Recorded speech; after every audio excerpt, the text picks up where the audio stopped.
Good evening, everyone. Welcome to our webinar on enlarged prostate treatments. My name is Louise and I'm your host this evening. I'm joined by consultant urological surgeon, Mr. Steve Garnett. This presentation will be followed by a question and answer session. If you'd like to ask a question during or after the presentation, please do so by using the Q&A icon, which is at the bottom of your screen. This can be done with or without giving your name. Please note this session is being recorded if you do provide your name. If you'd like to book your consultation, we'll provide contact details at the end of this session.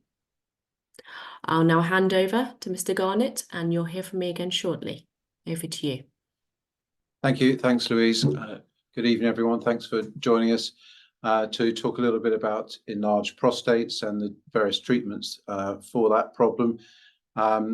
I'm Steve Garnett, one of the urologists here at Benenden Hospital, and I've been treating prostates, both prostate cancer and benign prostate enlargement for some time now, and we've led a number of developments in the service, both here and in the NHS.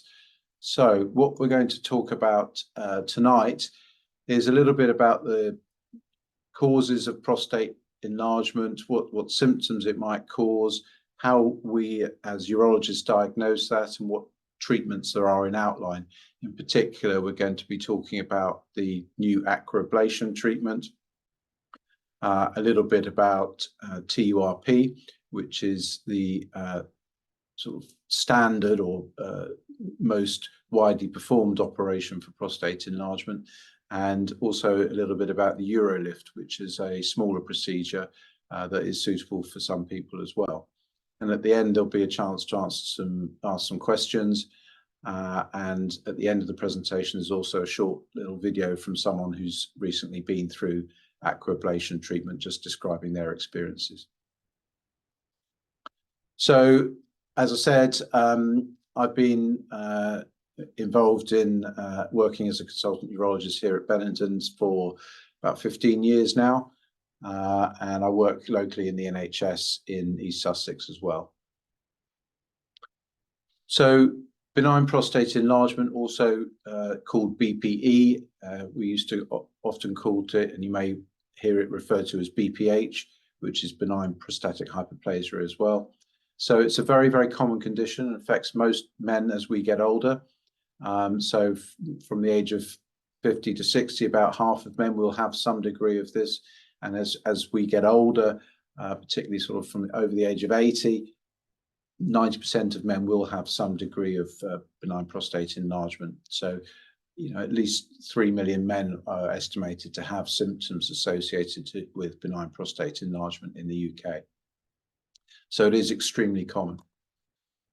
I think this is probably the most useful slide in the presentation, which kind of tries to show you in a pictorial form what actually happens. So you've got the normal prostate there, which shows you the prostate is a gland, usually referred to as the size of a walnut, that sits underneath the prostate, underneath the bladder rather.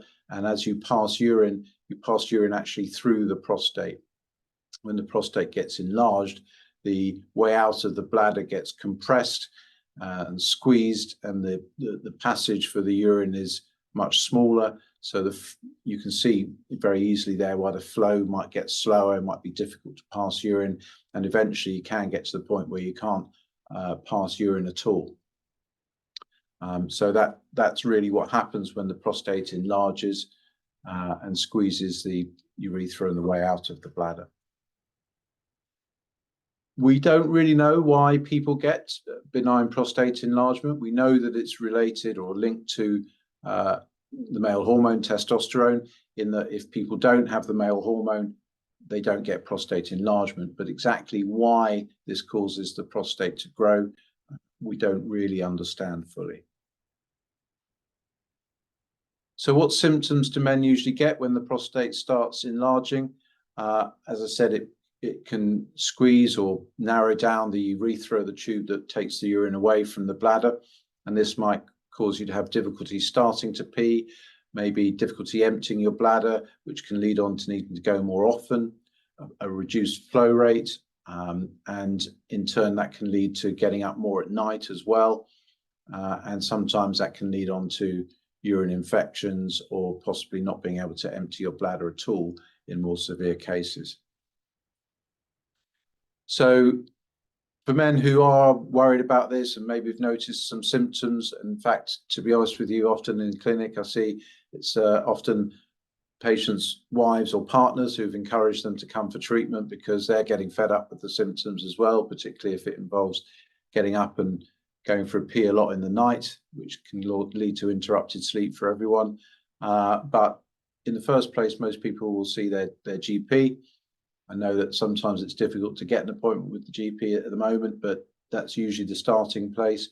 And the doctor will usually do some tests in the community and may start you on some treatment such as a tablet. However, if you're referred on for further treatment, you'll come to the hospital. In the first place, you'll have a consultation, usually involve measuring your urinary flow rate, which is something we do a lot of, which gives us important information on whether there is a blockage and whether that's likely to be the cause of your problems, because obviously there can be other things like bladder problems which may also be causing the symptoms. And then we will also need to assess what type of treatment is going to be best for you. So with mild symptoms, may not need any treatment at all, depends on how much these things are bothering you. In fact, a lot of patients I see obviously are concerned as to whether there might be prostate cancer present, and if they're reassured about that, then they may not actually need any treatment for symptoms. But if the symptoms are more severe, usually in the first place, people are started on tablets and medicines. Sometimes these can be very useful. Sometimes people can get side effects or don't like them. And if the symptoms are more severe or haven't responded to surgery, then to tablets, then we would be looking at surgery.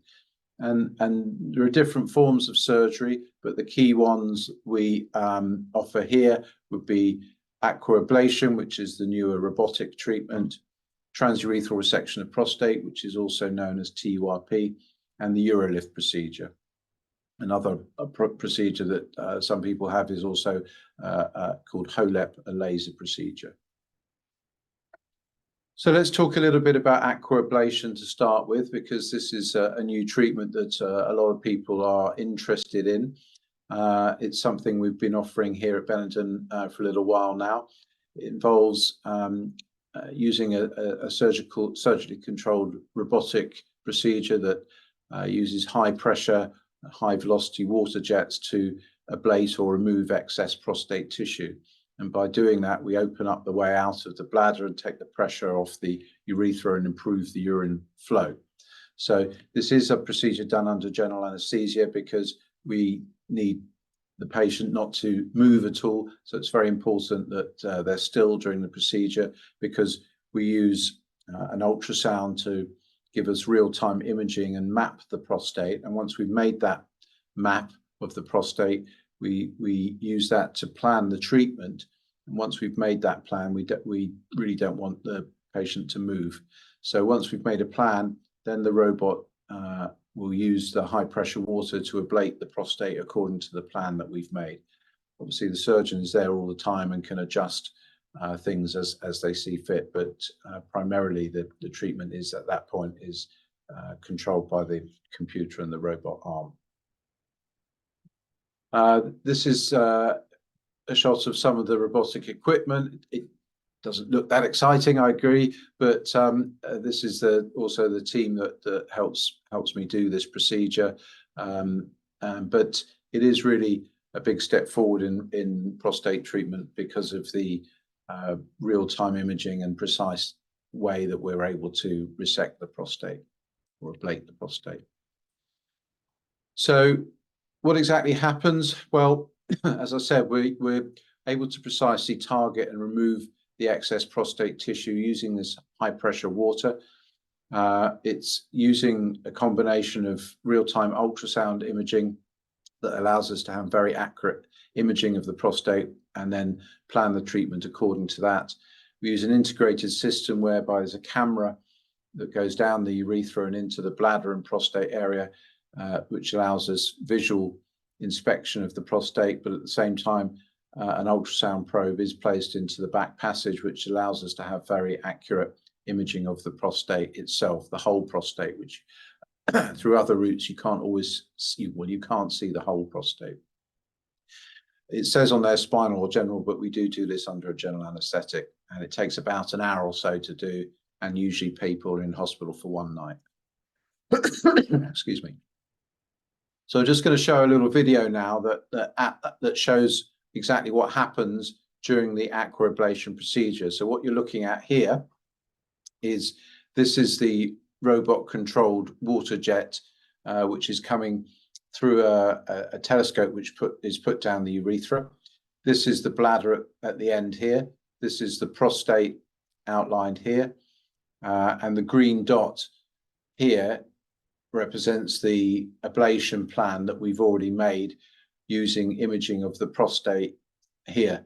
Now, this is the ultrasound image of the prostate, and you can see at the top here the robotic arm, which gives off this what's called an acoustic shadow, so it looks very bright and you can't see well beyond that on the ultrasound. But before we've got to this point, we've carefully imaged the prostate using the ultrasound and set out the limits of where we want to do the ablation.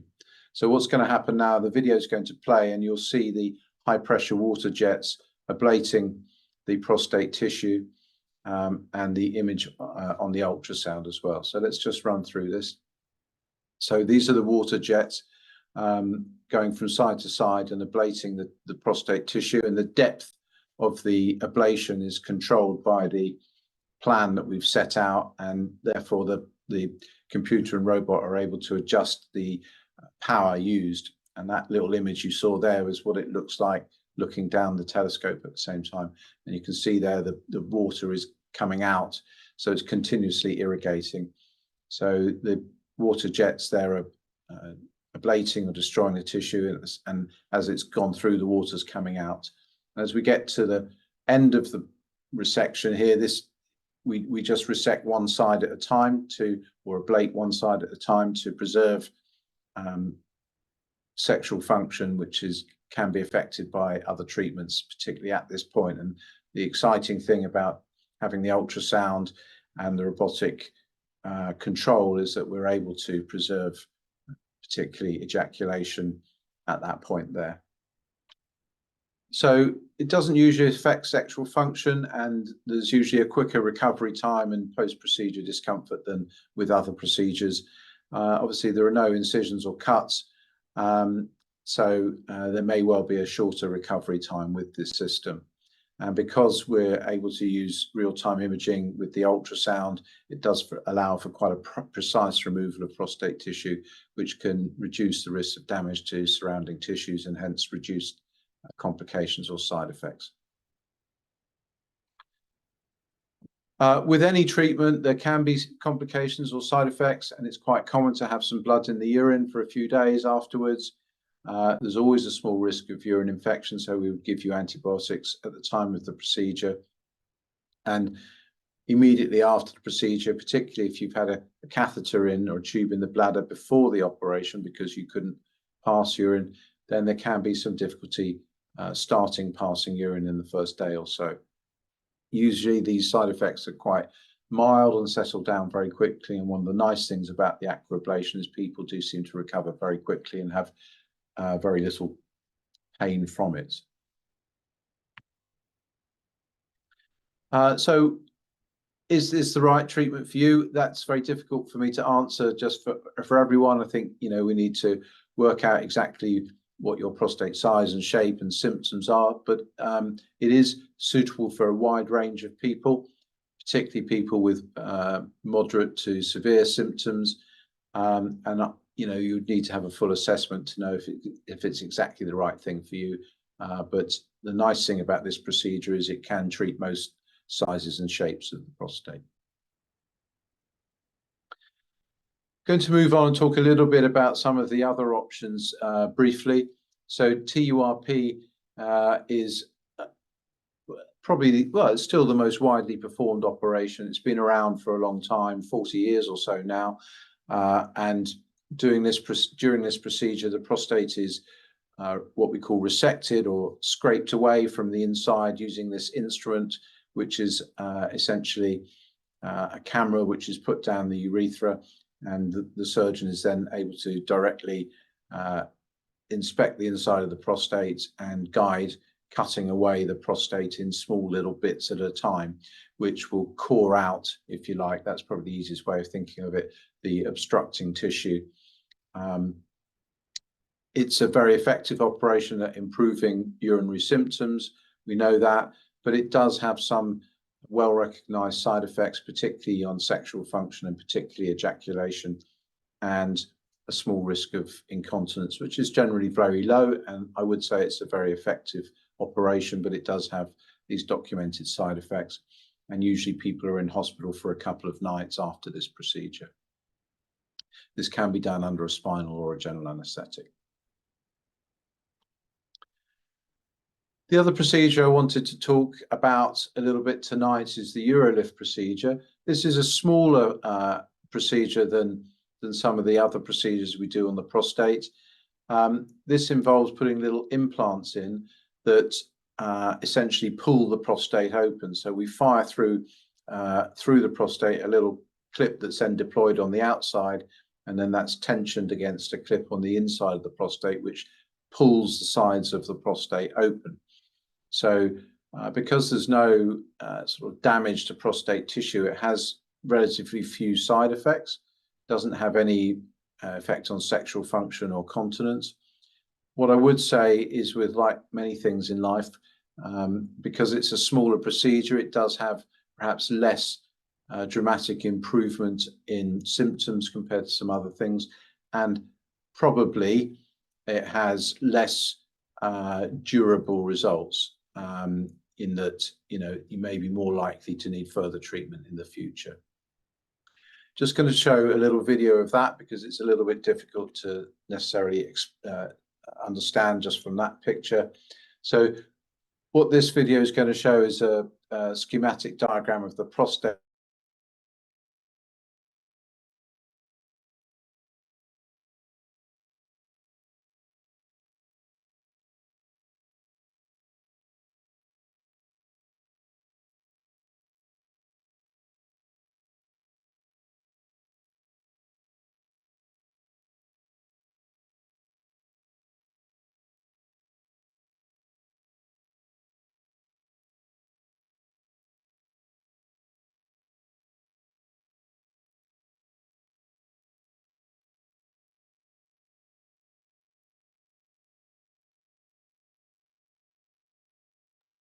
I'm not sure if Mr. Garnett's frozen or if it's my screen. I can see someone's put their hand up.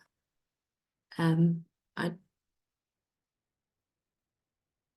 think he's just frozen, so I think they're just going to rejoin. Sorry about this.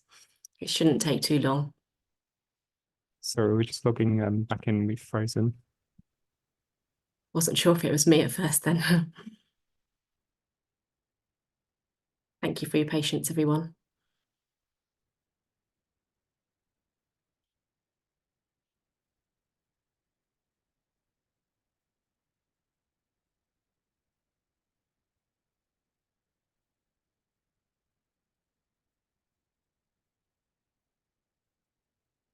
In the meantime, whilst they're doing that, I just thought I'd let you know, everyone that's joined this session, well, we'll see you 50% off the value of your consultation for joining the session. Also get a call back from our dedicated private patient advisor.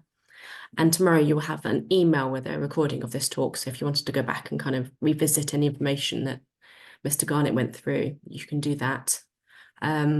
And you also get, we have a new loyalty scheme, and you'll get loyalty points by attending this webinar, just so you know. I think we are nearly back on track. Just need to swap the screens around.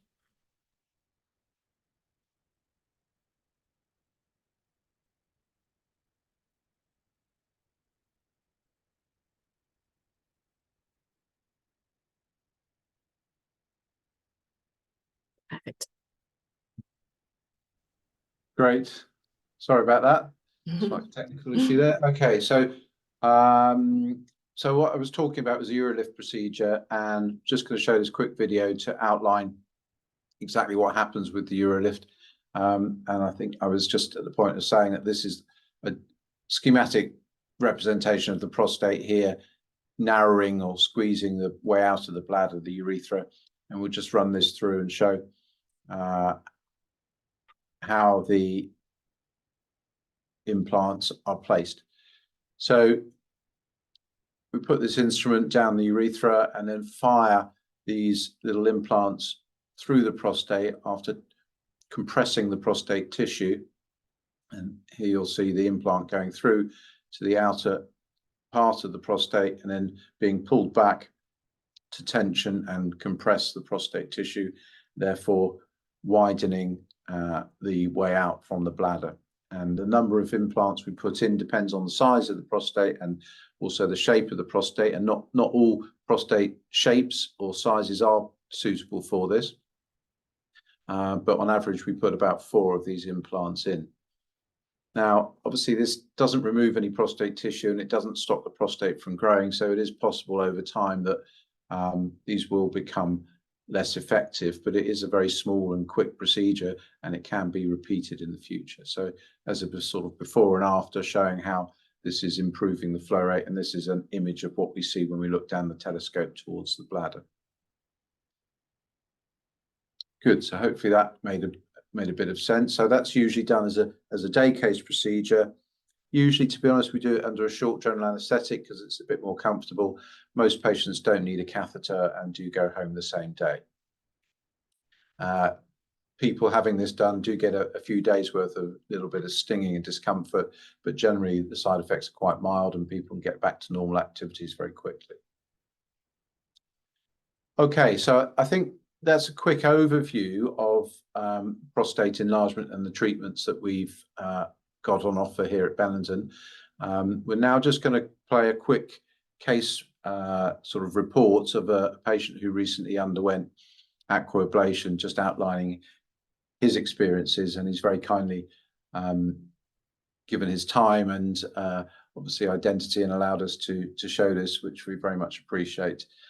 So I haven't seen this yet, so it'll be interesting to see what he said. I hope he says good things, but we'll see. We'll see. Okay, so let's run this now. My name is Philip Ralph, and I was a self-payer for aquablation, which was completed on the 11th of December 2023.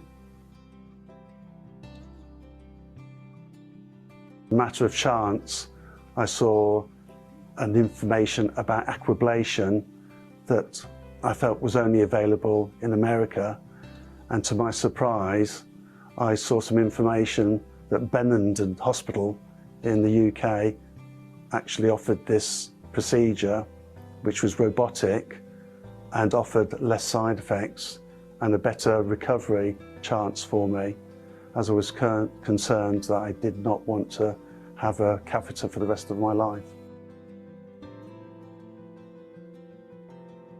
Aquablation has made my life back to normal. It has given me my life back. I no longer have a catheter. I don't have any symptoms. I don't have any incontinence. I'm able to urinate absolutely perfectly. I don't have to go to the toilet frequently. It is as if I'd never experienced any problems. I am fully recovered and I am so happy I chose Benenden and aquablation.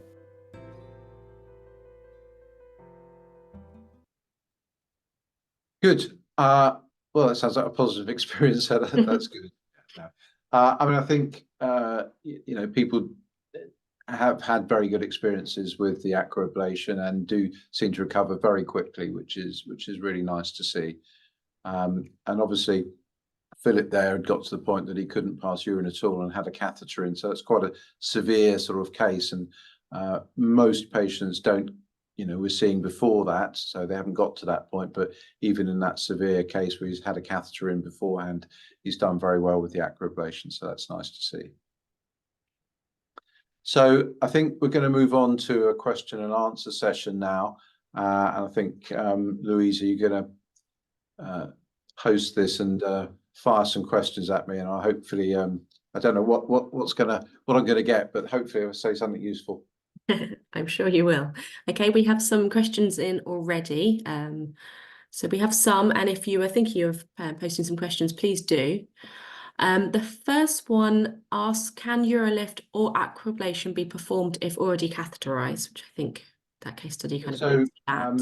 So you know, as in that little case report there, yes, aquablation can definitely be performed if you have a catheter in already.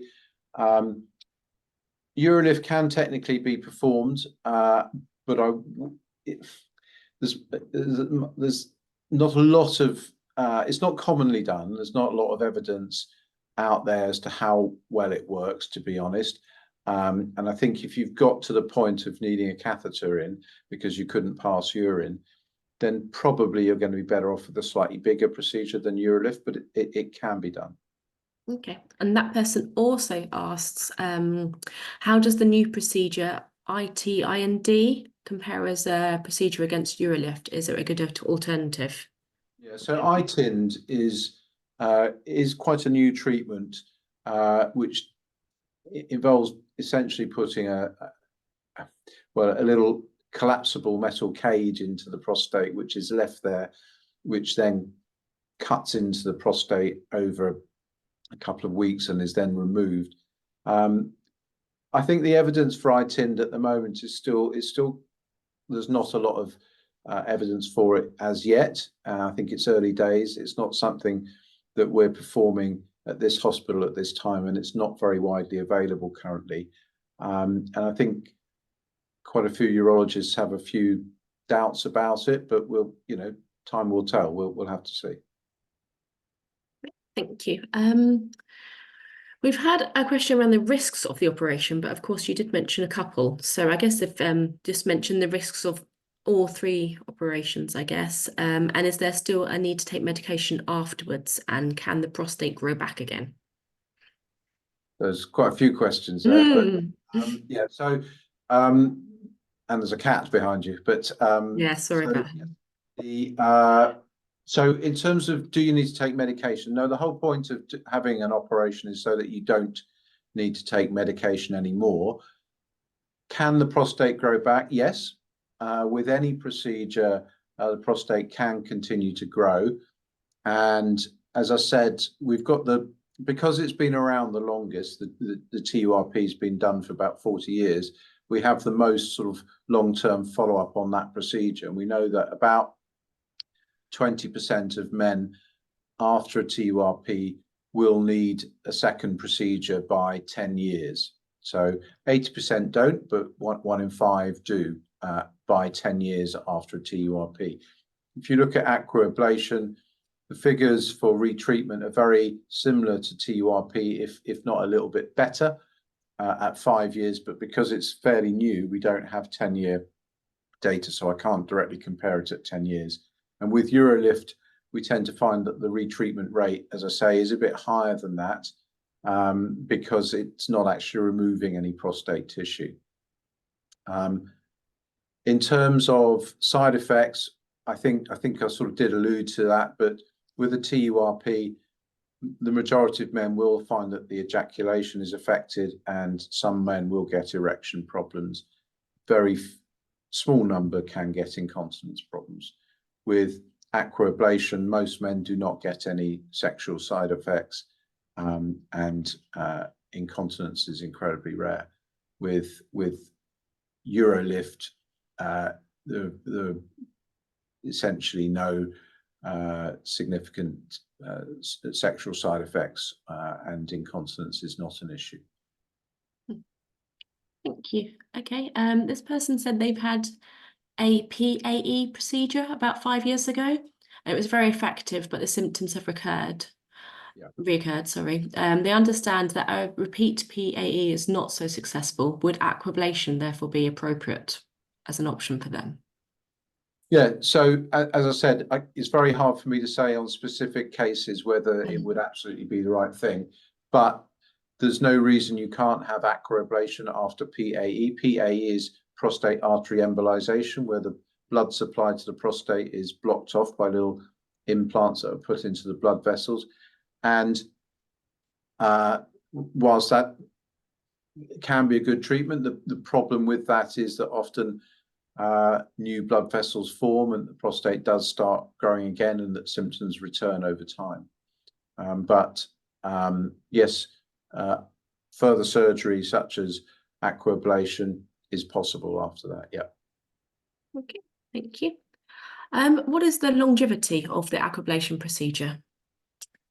Well, I think I've just been talking about that really. Yeah. It's certainly at 5 years, the results are as good as, if not better than TURP, which has been around the longest, but we don't have 10-year outcome results because it's a new treatment, and that's always the problem with a new treatment. Yeah. Can this person make any lifestyle or dietary changes to reduce prostate enlargement or maintain prostate size? Yeah, that's a good question. Obviously, a lot of people are interested in diet and the effects of that. So I think the first thing to say is that we do know that caffeine will make symptoms worse. So if you drink a lot of tea and coffee, consider cutting down on that or switching to decaf tea and coffee. And remember, there is quite a lot of caffeine in tea as well as in coffee. In terms of the prostate itself, there isn't much evidence-based sort of research in terms of things that can help reduce prostate size relating to your diet. There is some evidence that something called lycopenes, which is found in tomatoes, may help reduce prostate enlargement. But I think the thing with diet is it's really probably a bit late by the time you've got symptoms to think of dietary things that might help, because really diet is more a preventative thing than a treatment thing. So yeah, it's difficult to give you an answer that has much sort of evidence or scientific basis on that. Thank you.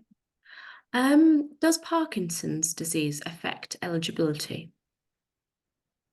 Well, Parkinson's disease, it doesn't directly affect eligibility, but Parkinson's disease can cause urinary symptoms itself.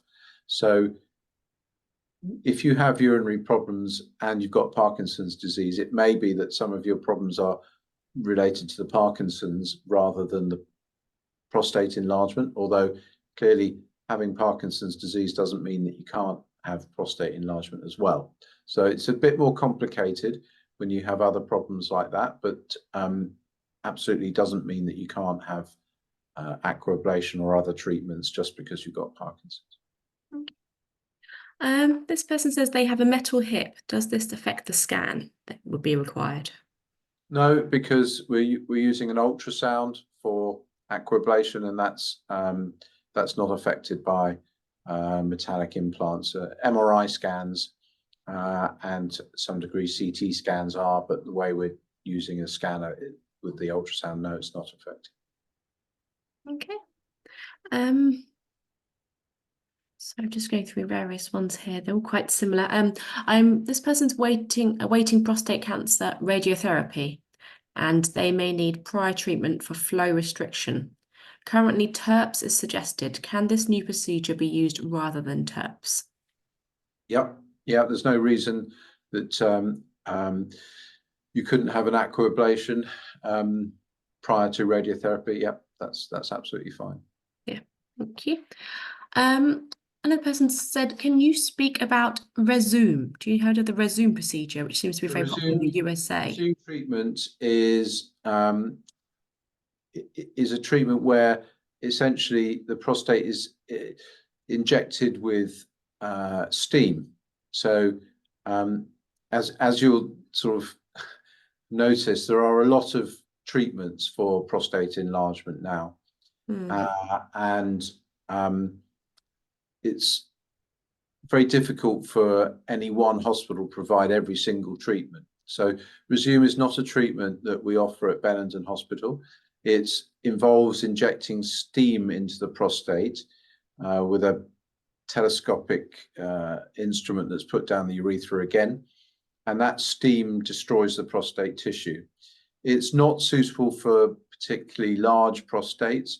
I would say it's similar to aquablation in terms of it's a fairly small, quick treatment, but it has perhaps limited improvement.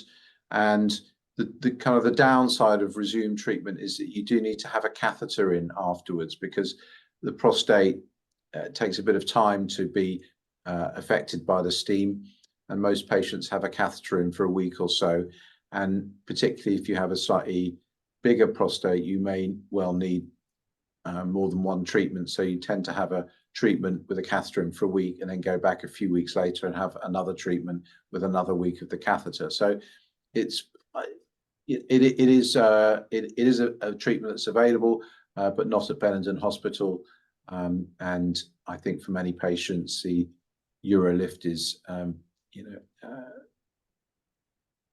offers similar benefits. Okay. Without a catheter. Yeah.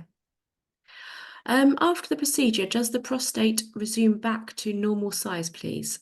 And thank you. An example client was very helpful, they say. Good.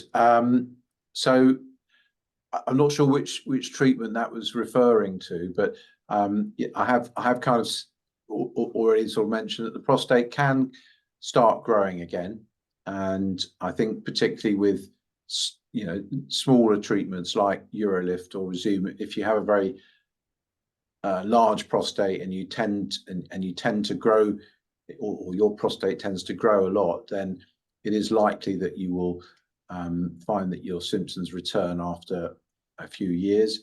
And even after bigger treatments, it is possible, although most patients don't need further treatment, it is possible for the prostate to grow back again. Okay, thank you. This person says they're sitting there and thinking aquablation looks like a no-brainer then, whether now or further down the line. At which point would it be advisable to take action? This person's 62, taking tamsulosin, and currently getting up 3 to 4 times per night, and it's on the short fuse when feeling the urge to urinate. So I think that's a very common situation. And as to when to have treatment, these are very kind of personal decisions, I think, because clearly we're not talking about something that is, we're not saying, oh, you've got to have treatment because you've got cancer or something. It's not like that. So it's a treatment to improve your quality of life. Now, when do you do that? That depends on how much your symptoms are affecting you. Now, I would say if you're getting up 3 or 4 times a night, you're probably getting quite tired. And if you're having to go to the toilet without a lot of warning, that might affect your confidence in social situations or going out. In that situation, personally, I would probably be thinking about treatment, but that's depends a lot how you feel about it. And if some people find that they've got used to it and they manage very well, in that case, it's probably less urgent. But I think the thing to do is, if you've got problems that are, particularly if they're issues despite being on tablets, I would suggest getting an assessment sooner rather than later, because what you don't want to do is end up getting to the, leaving it too long and getting to the point where you can't pee at all, and then having to go to A&E as an emergency and having a catheter placed. And that's all very uncomfortable and not a sort of route you really want to go down. And I would say get an assessment, see what the options are for you, see what's going to work best for you, and then make a decision. Aquablation may well be a good choice for you, but until we've seen you and assessed you, we can't really advise you further. The other thing to say is some people get a very good response to tablets like tamsulosin. Other people find it less effective, and some people just get side effects. So a lot of people are on tamsulosin, which is a drug to relax the prostate a little bit and open it up and improve flow. But some people get dizziness or lightheadedness. Some people feel quite tired or weak on it. Some people get some sinus congestion. These are all quite common side effects. And other people also get sexual side effects and erection problems on these tablets.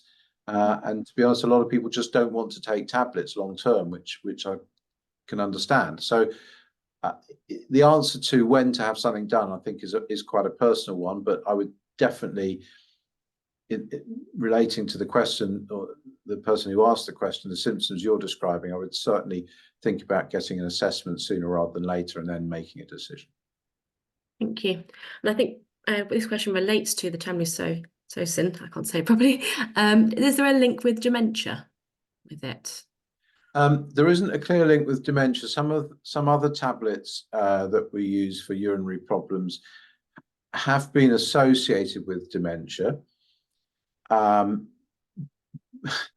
problem with these things is association doesn't mean a cause. So, as you'll appreciate, that a lot of, as we've just said, older men will be on tablets like this, and a lot of older men will at some point develop dementia. It doesn't mean that one causes the other, but it does mean that there is an association because these older men are on these tablets. Now, proving cause and effect is much more difficult, and there isn't anything that actually shows that any of these medicines are causing dementia. But I think it's a similar population who are taking them.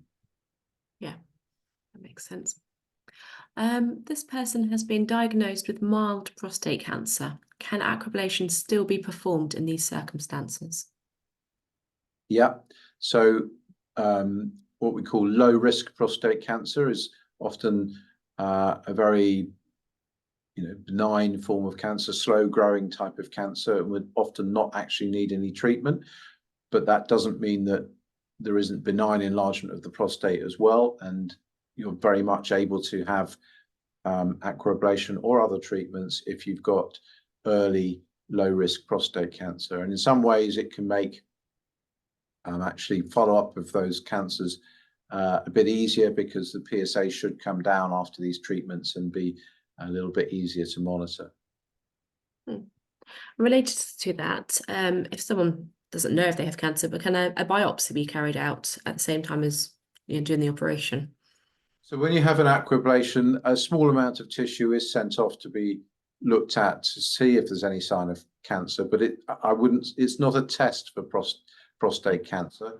And in fact, for all of these procedures, although tissue will always be, any tissue that's removed will always be checked for cancer, prostate cancer tends to affect a different part of the prostate, more the outer part of the prostate. And when we're treating prostate enlargement, it's more the inner part that causes the problem. So it's not a very reliable or useful way of checking for prostate cancer. Okay, thank you. I would say that can be part of the assessment before coming to any treatment, may involve tests for prostate cancer. Yeah. Do any other conditions such as type 2 diabetes mean that a person would be unsuitable for aquablation? Again, a bit like the Parkinson's question, no, that having diabetes or other conditions doesn't mean that you're not suitable for aquablation or other treatments, but it may be that those other conditions may be causing or responsible for at least some of the symptoms that you're getting, because we know that diabetic control is very important in terms of urinary symptoms, and if you've got high sugars that aren't well controlled, that will make you pass urine more often. It will obviously make you drink more as well, and get up more at night, and can affect the bladder as well. So diabetic control is important for urinary symptoms, but it doesn't, it certainly doesn't mean you can't have aquablation or other treatments, no. Okay. I've been asked a question, but I'm not sure what procedure they mean. They asked, will they be able to cycle without aggravating the prostate? I mean, I assume that means post-operation. Yeah. If you have something like an aquablation or a TURP or a procedure that's removing some prostate tissue, I would advise you to leave it for a few weeks before you go cycling, because when you're cycling, the saddle is pressing up right on the prostate area. It might cause you to bleed a bit, but certainly with aquablation, after 4 weeks, you could certainly get back to cycling normally. Would aquablation aid erectile dysfunction? No, I don't think anyone can make that claim. It's not a treatment for erectile dysfunction, although what we do see quite often is if people have prostate problems and are on tablets for that, as I sort of mentioned a little bit earlier, those tablets can cause erection problems. So if you have an operation which allows you to stop taking those tablets, that might help that side of things. But no, none of these operations can be claimed to themselves actually improve that side of things. We'll just do a few more questions, because I've been doing questions for quite a little while now. But one is, what's the difference between the HOLEP operation and the aquablation? Yeah, so HOLEP, HOLEP, is holmium laser enucleation of the prostate. Essentially that is using a laser to core out the prostate. So the best comparison with that is a TURP. So TURP uses electrical energy to cut through the prostate. HOLEP uses laser energy to cut through the prostate. Because they're both cutting through the prostate and removing tissue, they both have similar side effects, and they both have high rates of affecting ejaculation, and they both have similar rates of incontinence. The aquablation, and because they're both done using a camera rather than any other imaging, so that the surgeon is using visual inspection of the inside of the prostate to guide what they do, whereas with aquablation, we're able to map the whole prostate and image the whole prostate using the ultrasound, and then map the treatment using the computer-controlled robotic arm. So I would say TURP and HOLEP are quite similar, just using different forms of energy, and aquablation is a very different type of treatment. How does aquablation or other surgery not damage the urethra? So this is a common question that I get asked, and it's really because the information that you're given and those diagrams don't make it clear that the urethra is not a separate structure from the prostate. So the urethra itself is part of the prostate. It's not a separate tube. It's not a tube going through a donut or something. It is just part of the prostate. So in that way, it's not something that will damage the urethra. It's just the lining of the prostate, and that will regrow after treatment. Okay, thank you. I think that's all the questions we have time for today. We have a few more, but we can be able to answer those afterwards. I'm sorry if we haven't got through all your questions, but yes, I think that will be all the questions we'll go through today. Could you please move on to the last slide? So I went through some of this information earlier on whilst we had some technical difficulties, so I won't repeat myself. But after we finish this webinar, you will have a survey pop up, and I would really appreciate it if you could complete this survey, as it helps us shape future events, and it also gives feedback to Mr. Garnett, which is really helpful. If you'd like to discuss or book your consultation, our private patient advisor, Chelsea, is on the phone until 8 p.m. this evening on the number on the screen, or you can speak to her and anyone in her team Monday to Friday, 8 a.m. to 6 p.m, again on the same number. Our next webinar is on shoulder pain treatment, which you can sign up to via our website. And then on behalf of myself, Mr. Garnett, and our expert team at Benenden Hospital, I'd like to say thank you for joining us this evening, and we hope to hear from you very soon. So thank you very much and goodbye.